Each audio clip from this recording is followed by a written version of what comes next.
వర్షాలకు దెబ్బతిన్న వరిపై తగిన సూచనలు పాటించి సాగు చేపట్టాలని జిల్లా వ్యవసాయ పరిశోధన శాస్త్రవేత్త పరమశివ తెలిపారు. పూర్తిగా పాడైపోయిన నారు తీసివేసి తిరిగి తక్కువ కాలపు పంటలను వేసుకోవాలని ఆమె సూచించారు. ముత్తుకూరు మండలం తాళ్లపూడి, మామిడిపూడి గ్రామాలలో వ్యవసాయ అధికారులు పర్యటించారు.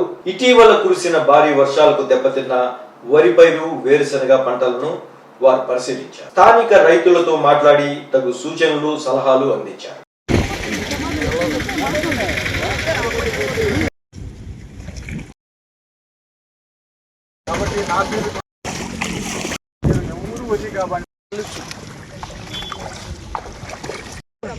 మనమైతే చెప్తాం మేడం, ఇట్లా ఎమర్జెన్సీ ఉంది, మీరు ఏమైనా చేయగలిగితే ఇన్ని ఎకరాలు చేస్తే నీళ్ళు బయటకు పంపించగలిగితే నార్మల్ కూడా సేవ అవుతుంది.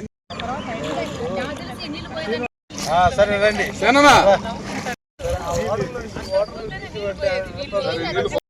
చేసాం కదా.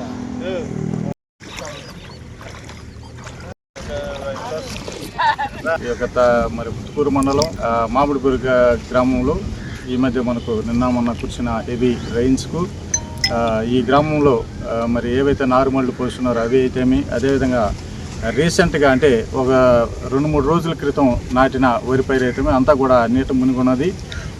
దాదాపు ఒక 22 ఎకరాలు కూడా ఇక్కడ మునిగున్నదని కూడా రైతులు చెప్తున్నారు. అదేవిధంగా ఒక 350 ఎకరాలకు సరిపడా నారుమళ్ళు కూడా పూర్తిగా నీటిలో మునిగున్నాయి. అంటే నీరు పోయేదానికి అవకాశం లేకుండా ఉందని కూడా చెప్తున్నారు. కాబట్టి దీని విషయం గురించి కూడా మేము మా జిల్లా అధికారులకు కూడా మేము తెలియజేయడం జరుగుతుంది. అదేవిధంగా మన యొక్క ఈ ఇందుకూరుపేట సబ్ డివిజన్లో చూసినట్లయితే దాదాపు 14,000 హెక్టార్లు ఈ వరి అనేది సాగు చేస్తారు. అయితే ఈ డ్యామేజ్ అనేది కూడా ఇప్పుడు అంటే నీట మునిగిన ప్రస్తుతానికి నీట మునిగున్నాయి. ఆ నీరు కూడా ఈ ఎండగాస్తే 2-3 రోజుల్లో కూడా తగ్గిపోతాయి. కొన్ని ప్రాంతాల్లో కొన్ని గ్రామాల్లో అయితే ఈ నీరు పోయేదానికి అవకాశం లేకుండా కూడా ఉంది. కాబట్టి ఈ గ్రామంలో ఎక్కువగా ఉంది. ముత్తుకూరు మండలంలో కూడా దాదాపు ఒక 600 హెక్టార్లు నీటి మునిగున్నదని చెప్తున్నారు. అదేవిధంగా తోటపల్లి గూడూరులో కూడా ఒక 500 హెక్టార్లు కూడా నీటి మునిగున్నది. మరి ఇందుకూరుపేటలో కూడా 900 హెక్టార్ల వరకు కూడా నీటి మునిగున్నదని చెప్తున్నారు.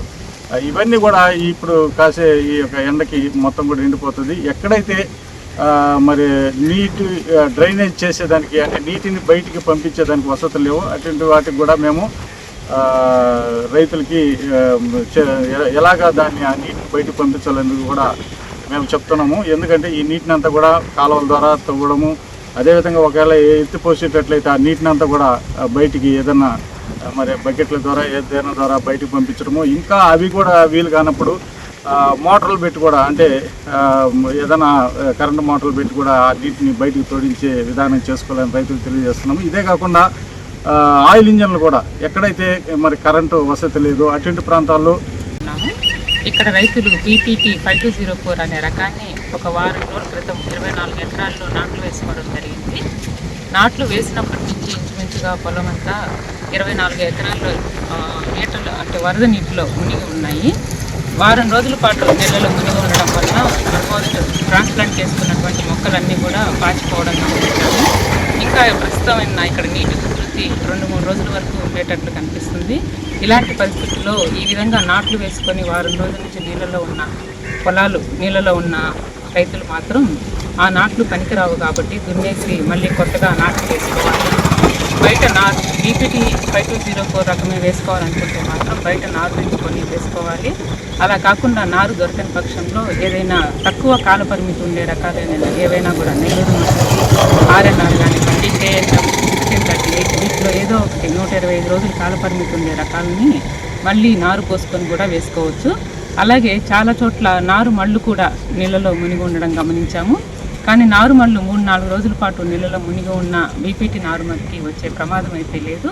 నారుమడుల్లో నుంచి కనుక నీరు వెంటనే బయటికి తీసివేసి వెంటనే కార్బనిజం అనే పొడి మందును 1 గ్రాము నీటి 2 గ్రాములు 1 లీటర్ నీటికి కలిపి పిచికారీ చేసుకున్నట్లయితే ఈ చల్లటి వాతావరణం వల్ల వచ్చేటువంటి తెగుళ్లను నివారించుకోవచ్చు.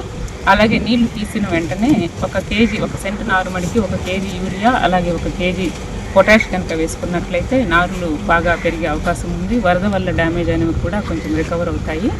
అలాగే బీపీటీనే కాకుండా వేరే రకమైన నార్లు కూడా అంటే ఏదైనా తక్కువ కాల పరిమితి ఉన్న 125 రోజుల కాల పరిమితి ఉన్న KNM 1638 నారు మళ్ళీ అయినా సరే వెంటనే నీళ్లు తీసేసి కార్బన్డిజం పిచికారీ చేసుకోవడం, అలాగే యూరియా పొటాష్ వేసుకున్నట్లయితే రికవర్ అవుతాయి. కానీ కొన్ని చోట్ల నాట్లు వేసి వారం రోజుల నుంచి నీట మునిగిన పొలాలు మాత్రం అవి మొక్కలు పనికిరావు, ఆల్మోస్ట్ 60 నుంచి 80% వరకు డ్యామేజ్ అవుతున్నాయి. కాబట్టి తీసేసి మళ్ళీ కొత్తగా నాటు